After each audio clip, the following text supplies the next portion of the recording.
Haleluya, puji Tuhan. Bersyukur terima kasih kepada Tuhan Yesus Kristus, karena hanya oleh kasih kemurahan Tuhan kita boleh ketemu lagi dalam program rohani Calvary Ministry.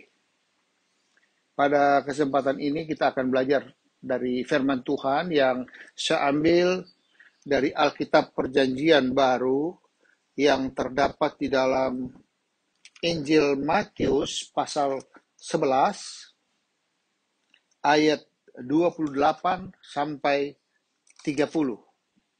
Saya bacakan ayat 28.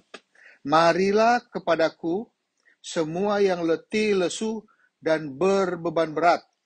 Aku akan memberi kelegaan kepadamu. Pikulah kuk yang kupasang dan belajarlah padaku, karena aku lemah, lembut, dan rendah hati, dan jiwamu akan mendapat ketenangan. Sebab kuk yang kupasang itu enak dan bebanku pun ringan. Haleluya, puji Tuhan. Ayat ini adalah ayat yang betul-betul mendatangkan kelegaan, mendatangkan ketenangan bagi kita anak-anak Tuhan yang mau meresponi apa yang diminta oleh firman Tuhan ini. Memang di akhir-akhir sekarang ini, apalagi kita hidup di akhir zaman, bahwa dengan keadaan yang dihadapi oleh seluruh dunia, yaitu pandemi COVID-19 dan resesi ekonomi, maka kita melihat banyak orang yang hidup di dalam permasalahan-permasalahan yang berat. Ada yang menghadapi masalah keuangan, usahanya seret, dan sedang berada di ujung tanduk. Ada yang mengalami suasana kerja yang tidak kondusif, bahkan di PHK, sehingga kekurangan keuangan dan tidak mampu menyicil rumah yang pernah diambilnya, atau mungkin fasilitas mobil yang diambilnya. Bahkan kalau kita lihat lagi, ada yang mengalami sakit penyakit yang berkepanjangan dan tidak kunjung sembuh. Sehingga ada kecenderungan hati ini untuk berserah kepada Tuhan saja. Terserah, ambil saja Tuhan. Saya sudah tidak kuat lagi menghadapi persoalan ini. Sementara terbaring di tempat tidur, keluarga tidak memperhatikan, suami sibuk, anak-anak sibuk, dan sebagainya. Tetapi kalau kita pelajari lebih dalam, semua kesulitan-kesulitan yang dihadapi ini berasal atau asal muasalnya adalah dari dosa manusia. Karena memang dosa manusia inilah yang mendatangkan beban yang begitu berat dalam kehidupan sehari-hari. Dan makin kita bergerak, makin kita mengandalkan kekuatan sendiri, pengalaman sendiri, kita akan makin terpuruk. Yang di dalam istilah ayat tadi dikatakan, dia akan menjadi letih dan lesu untuk menjalankan hidup ini yang ditekan oleh dosa. Tetapi puji Tuhan, pada saat ini firman Tuhan datang kepada kita, merupakan firman yang hidup dan berkuasa, yang dibawakan dengan kata-kata yang merupakan solusi dalam kehidupan kita.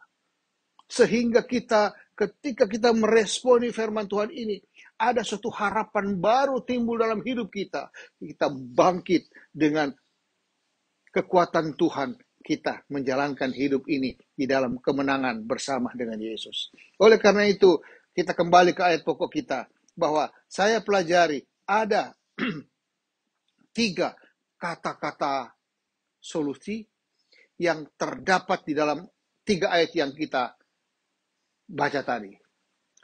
Pertama, saya ambil di ayat 28. kata yang merupakan solusi dan membawa kepada pengharapan baru itu adalah marilah kepadaku.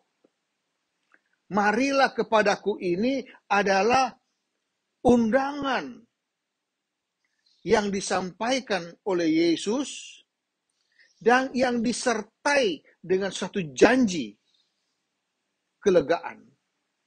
Yang disertai dengan suatu pengharapan baru bahwa di tengah-tengah letih, lesu, dan beban berat tersebut, kita akan diubah memiliki kelegaan, memiliki satu kelepasan sehingga kita bisa istirahat dengan baik. Kita bisa tidur dengan tenang, kita bisa fokus untuk berdoa atau berserah kepada Tuhan.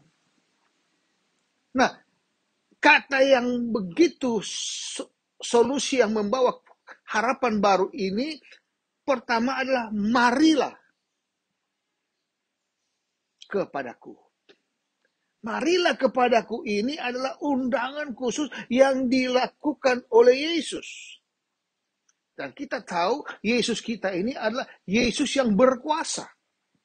Yesus kita ini adalah Yesus yang sumber pengharapan kita. Satu-satunya. Dan Yesus yang mengundang kita ini adalah Yesus yang Alkitab katakan penuh dengan kasih karunia dan kebenaran. Kasih yang dimiliki Yesus dicurahkan kepada kita. Dan kita yang siap dan menerima kasih yang dikaruniakan kepada kita itu akan menikmati kelegaan yang dari Tuhan. Bukan itu saja. Yesus yang mengundang kita ini adalah Yesus yang Maha Kuasa. Di dalam Injil Lukas pasal 7, Injil Lukas pasal 7 ayat 21 berkata, pada saat itu Yesus menyembuhkan banyak orang dari segala penyakit dan penderitaan dan dari roh-roh jahat, dan ia mengaruniakan penglihatan kepada banyak orang buta. Yesus yang berkuasa ini, dia itu menyembuhkan segala penyakit, bukan 1-2 jenis penyakit, tapi segala penyakit itu disembuhkan oleh Yesus. Bahkan dikatakan dia juga mengusir roh-roh jahat. Roh-roh jahat yang mau menguasai kita dengan tekanan yang begitu berat. Yesus berkuasa melepaskan dari tekanan, dari kuasa roh-roh jahat. Bahkan bukan itu saja. Yesus katakan, dia sendiri yang mengatakan di dalam Injil Matius pasal 28 ayatnya yang ke 18. Yesus mendekati mereka, murid-muridnya, dan berkata, kepadaku telah diberikan segala kuasa di sorga dan di bumi. Segala kuasa di sorga dan di bumi ada dalam tangan Yesus. Kuasa mana yang bisa melawan Yesus? Tidak ada. Inilah Yesus yang pegang kuasa di sorga, pegang kuasa yang di bumi ini. Dia yang mengundang kita, yang mengundang engkau. Ketika engkau sedang memiliki beban yang berat, yang membawa kepada letih, lesu, tak berdaya, tidak ada semangat lagi. Kelelahan menjalankan hidup ini. Karena sakit penyakit, karena ekonomi yang terpuruk. Tetapi ada undangan datang daripada Yesus kepada engkau yang sedang menghadapi masalah tersebut. Marilah kepadaku, kata Yesus. Kenapa? Karena dia pegang segala kuasa di sorga dan di bumi. Bahkan dia pegang bukan saja cuma kuasa surga, tetapi dia pegang kunci maut yang saya begitu luar biasa ayat ini. Di dalam Wahyu pasal 1 ayat 18 berkata, Aku yang hidup, aku telah mati, namun lihatlah, aku hidup sampai selama-lamanya. Dan aku memegang kunci maut dan kerajaan maut. Aku, yaitu Yesus yang hidup itu, memegang kunci maut dan kunci kerajaan maut. Artinya, tidak ada orang bisa mati tanpa seizin Tuhan. Ini harus kita lihat dengan satu kacamata yang sesuai dengan firman Tuhan. Bahwa Yesus yang memanggil kita ini adalah Yesus yang pegang kunci maut dan kunci kerajaan maut. Luar biasa. Ini kalau Yesus yang hebat dan ajaib ini mau mengundang kita, pantaslah atau sangat pantas kalau kita meresponinya. Itulah sebabnya poin yang pertama dikatakan, marilah. Mari kita camkan benar-benar kata marilah kepadaku. Kamu yang letih lesu dan berbeban berat. Aku akan berikan kelegaan kepada engkau. Ada satu kelegaan, legowo, terbuka. Segala kebutuhan, segala damai sejahtera, sukacita, kasih daripada Yesus itu mengalir dalam kehidupan kita. Di sanalah kelegaan itu memenuhi hidup kita. Dan kita bersyukur karena Yesus yang berjanji adalah Allah yang setia. Dia tidak pernah ingkar janji. Dia berjanji, marilah kepadaku hai kamu yang letih lesu dan beban berat. Aku akan berikan kelegaan. Dan itu pasti terjadi. Haleluya, puji Tuhan. Jadi saya bersyukur, terima kasih buat firman Tuhan ini yang datang kepada kita pada saat ini. Ketika kita sedang menghadapi masalah yang berat, mungkin secara ekonomi kita terpuruk atau usaha kita seakan-akan goyang dan berada di ujung tanduk. Sebentar lagi rasa-rasanya akan jatuh. Tetapi kalau kita meresponi firman Tuhan ini yang mengundang kita, marilah kepadaku. Mari kita responi dia. Kita responi dia. Kita datang kepada dia. Kita tidak perlu ragu-ragu karena dia yang pegang segala kuasa di sorga, di bumi. Dia yang pegang segala kunci maut dan kunci kerajaan maut. Dan dia penuh dengan kasih sayang. Mau mengaruniakan kasihnya kepada kita. Itulah sebabnya kita datang kepada dia. Bagaimana cara datang kepada dia? Kita lihat di dalam 2 Tawari pasal 7 ayat 14 berkata begini. Dan umatku yang atasnya namaku disebut, jadi umat Tuhan, yang atas namaku disebut, merendahkan diri, berdoa, dan mencari wajahku, lalu berbalik dari jalan-jalannya yang jahat, maka aku akan mendengar dari sorga dan mengampuni dosa mereka, serta memulihkan negeri mereka.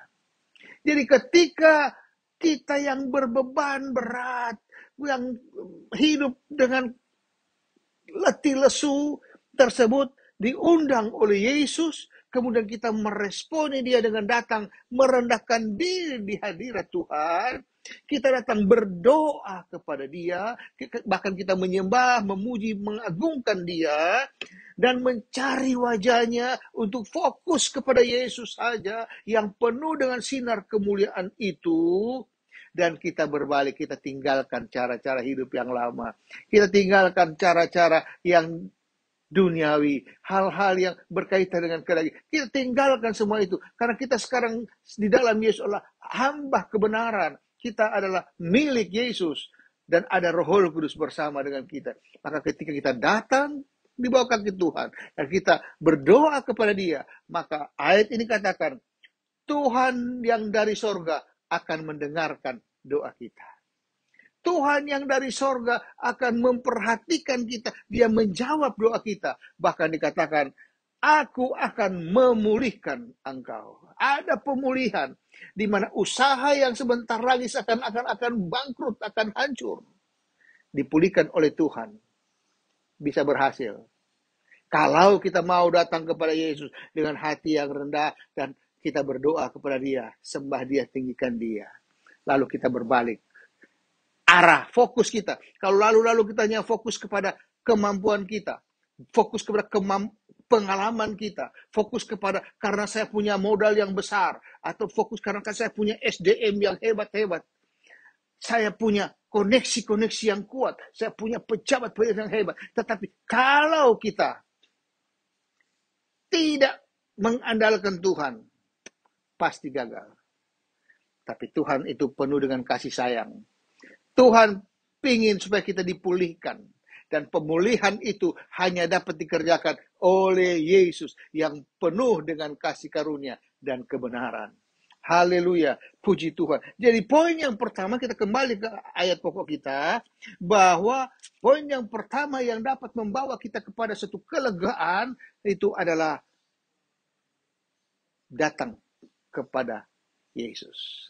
Kita meresponi dengan penuh tanggung jawab, penuh sukacita, penuh hormat, datang kepada Dia dalam hati yang rendah dan berdoa kepada Dia. Di dalam Mazmur pasal 4, Mazmur pasal 4 ayat 2 berkata begini, apabila aku berseru, itu berdoa dalam kerendahan hati, jawablah aku, ya Allah, yang membenarkan aku.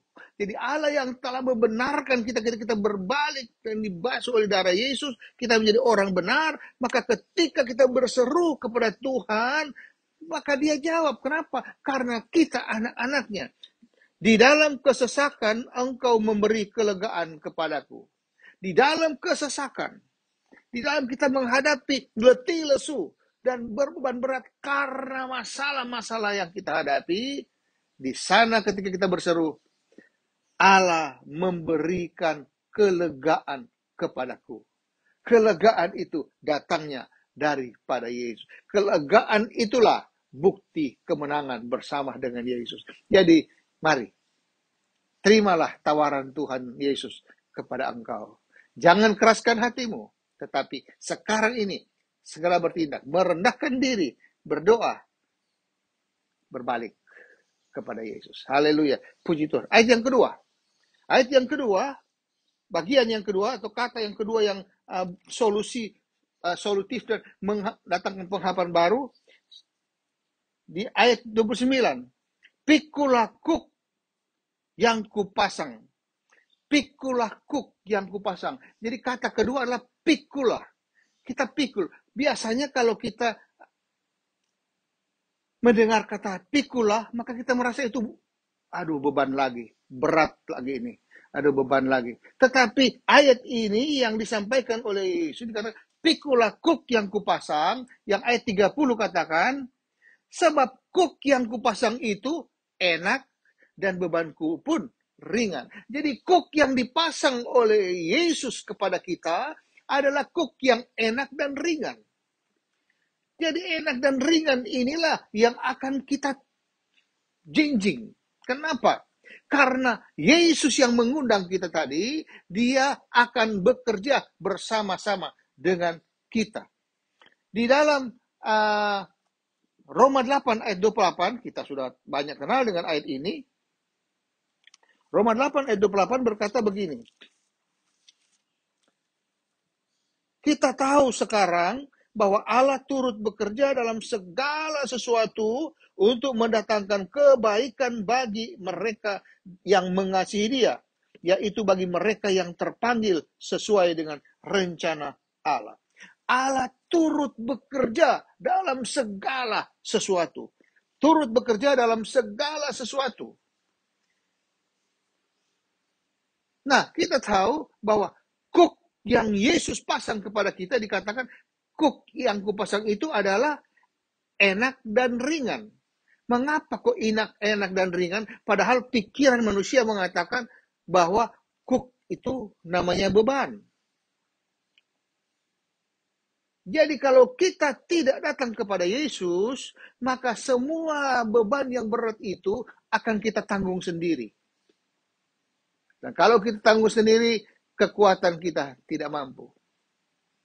Tetapi Yesus tawarkan kepada kita, inilah, pikulah kuk yang kupasang. Karena kuk yang kupasang ini enak dan ringan. Bagaimana bisa menjadi enak dan ringan? Yaitu kuk itu artinya sebatang kayu yang dipasang ke atas punggung 2 ekor sapi. Untuk bekerja, membajak tanah yang keras. Nah, Kuk ini dipikul oleh dua sapi. Berbicara tentang dua orang yang sedang bekerja. Nah, kita ini bersama dengan Yesus sedang melayani pekerjaan Tuhan. Ini beban ini seakan-akan menurut manusia, pikiran manusia itu berat. Tetapi karena Yesus turut bekerja bersama kita, jadi beban itu terbagi ke kita dan kepada Yesus. Dan Yesus yang pikul semuanya. Karena dia ini maha kuasa. Bisa kita pahami bahwa Allah turut bekerja karena kita ini sedang menggarap ladang. Ada satu tanah yang keras di mana banyak orang sekarang masih menolak Yesus. Dan orang yang menolak Yesus, memberontak kepada Yesus, kita tahu persis ujung-ujungnya adalah kebinasaan kekal di neraka. Dan kita tidak mau supaya jiwa-jiwa itu jangan sampai itu terhilang dan binasa di neraka. Begitu juga isi hati Tuhan. Karena Tuhan itu hatinya penuh dengan kasih sayang.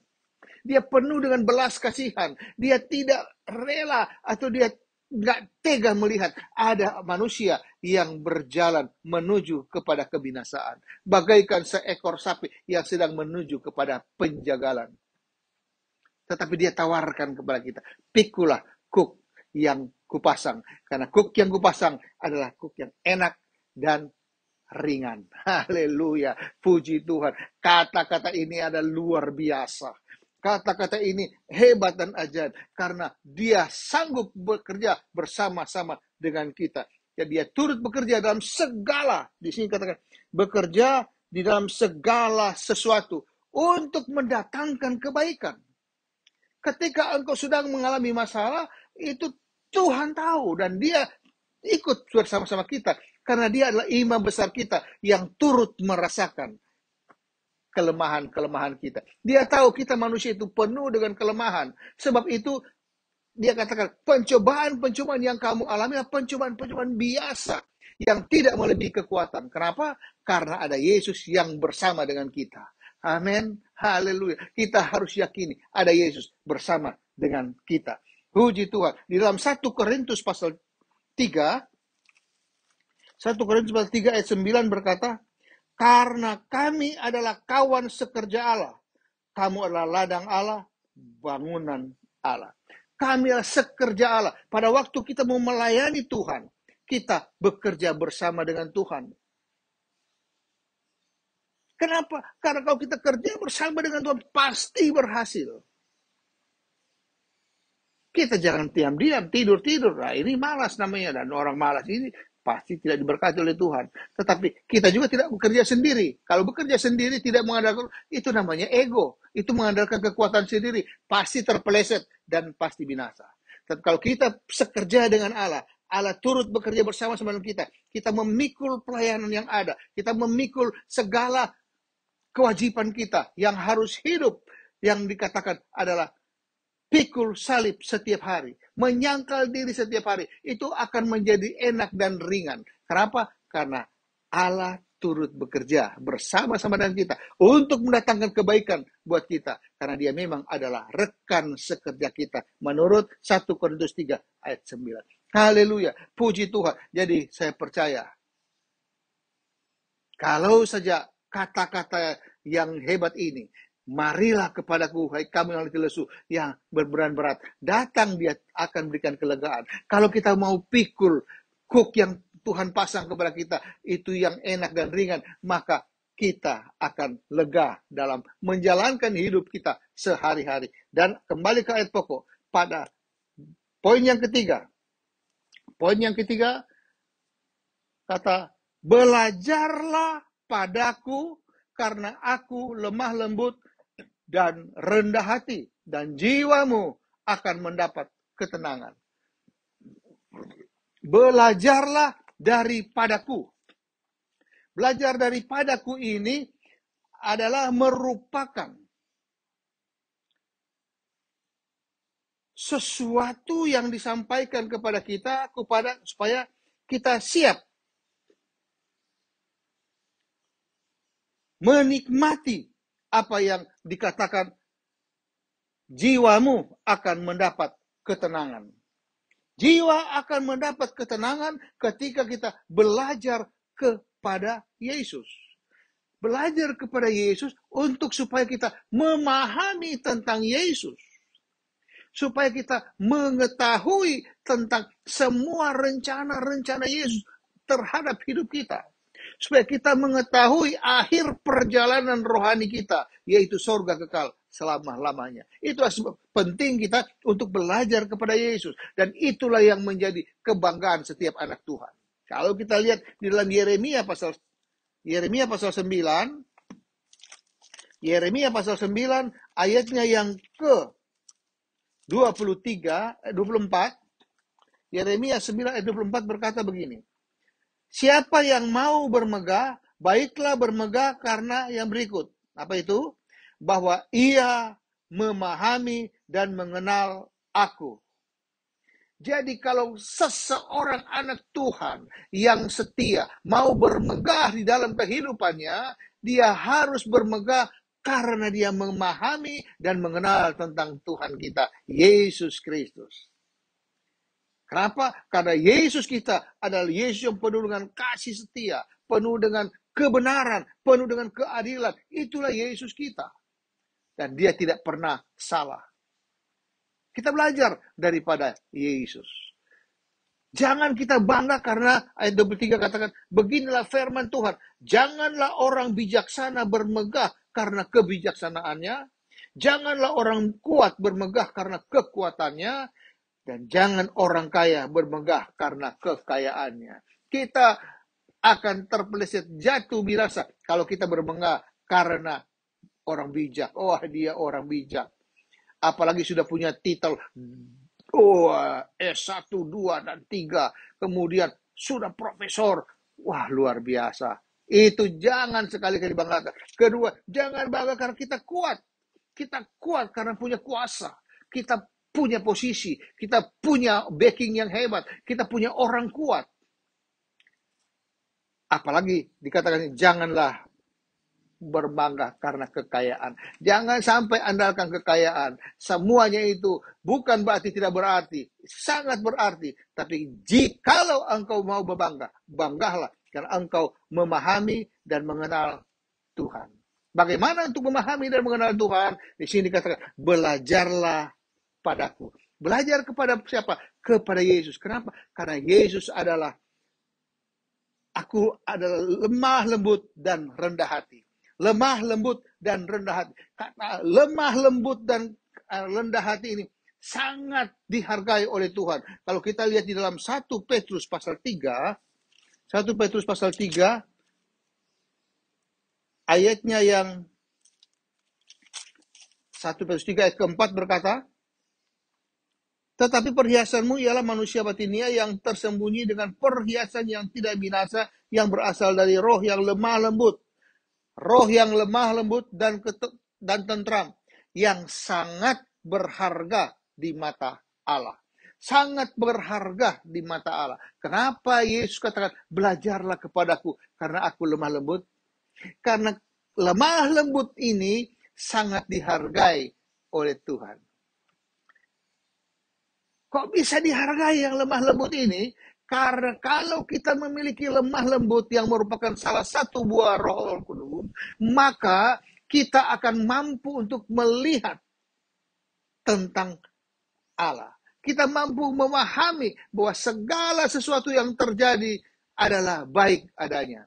Segala persoalan yang kita hadapi itu semua diizinkan oleh Tuhan supaya kita diproses untuk naik kualitas iman kita. Supaya kita makin mengasihi Tuhan. Itu semua adalah suatu proses. Tetapi kita bisa memahami karena Roh Kudus yang memiliki karakter lemah lembut itu memberikan kita kekuatan baru, bahkan dia memberikan kita buah roh. Jadi lemah lembut ini merupakan salah satu karakter daripada Roh Kudus.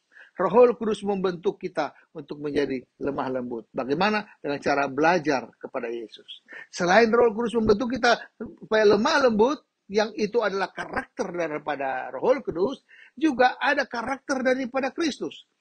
Yesus itu selain dikatakan di sini dia lemah lembut, rendah hati.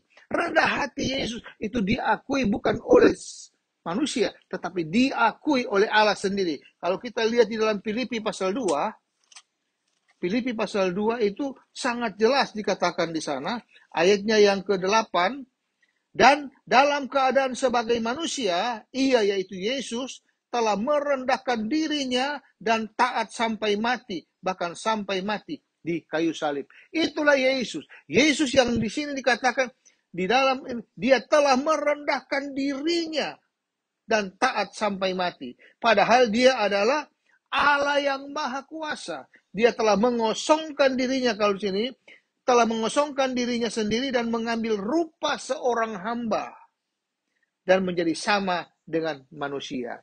Dia datang menjadi sama dengan manusia supaya dapat berkomunikasi dengan manusia, supaya dapat mengasihi dengan manusia untuk sepanjang masa, karena dia adalah awal dan yang akhir, Alfa dan Omega. Itulah Yesus kita yang sedang menawarkan diri. Belajarlah daripadaku, karena aku lemah lembut. Karakterku adalah karakter lemah lembut sama Roh Kudus, dan aku rendah hati. Aku sudah merendahkan diri sampai mati di kayu salib Kalvari, dan kepadaku diberikan nama di atas segala nama. Supaya apa? Supaya setiap mulut mengaku Yesus adalah Tuhan, dan setiap lutut berlutut bahwa Yesuslah adalah kuasa. Supaya nama Yesus bertekuk lutut, dan namanya bertekuk lutut, segala yang ada di langit, yang ada di atas bumi, dan yang ada di bawah bumi. Semua bertekuk lutut kepada Yesus. Dan segala lidah mengaku Yesus Kristus adalah Tuhan bagi kemuliaan Allah Bapa. Jadi semua lidah mengaku Yesus, karena Yesus diberikan oleh Allah nama di atas segala nama, tidak ada yang melebihi Yesus. Kok bisa dia nama di atas segala nama? Karena namanya itu berkuasa, karena namanya itu penuh dengan otoritas, karena namanya itu adalah nama yang beri kemenangan kepada kita anak-anak Tuhan. Haleluya, puji Tuhan. Jadi dari sini kita bisa melihat bahwa apa yang sudah Yesus tawarkan kepada kita melalui ayat-ayat ini, kita melihat ada 3 kata penting yang sangat penting yang harus kita responi dengan segenap hati, dengan segenap jiwa, dengan ikhlas dan dengan iman yang teguh, kata firman Tuhan. Apa itu? Marilah kepadaku, hai kamu yang letih lesu dan berbeban berat. Kedua, pikulah kuk yang kupasang, karena kuk yang kupasang itu adalah enak dan ringan. Dan ketiga, belajarlah daripadaku. Kenapa? Karena aku penuh dengan kelemah lembutan dan rendah hati. Itulah Yesus yang sangat baik, penuh dengan kasih sayang, penuh dengan perhatian, supaya kita yang berbeban berat, penuh dengan hidup letih lesu dan sebagainya, ketika kita meresponi tawaran Tuhan ini, kita pasti memiliki kelegaan dan ketenangan di dalam Yesus. Kelegaan, ketenangan dalam Yesus, itulah satu kemuliaan Allah yang dipulihkan kepada manusia yang sudah hilang kemuliaan Allah karena dosa. Tapi puji Tuhan, dia telah tebus dosa kita, dan dia berikan kebenaran, kekudusan bagi kita. Terpujilah nama Tuhan. Sekali Yesus, tetap Yesus.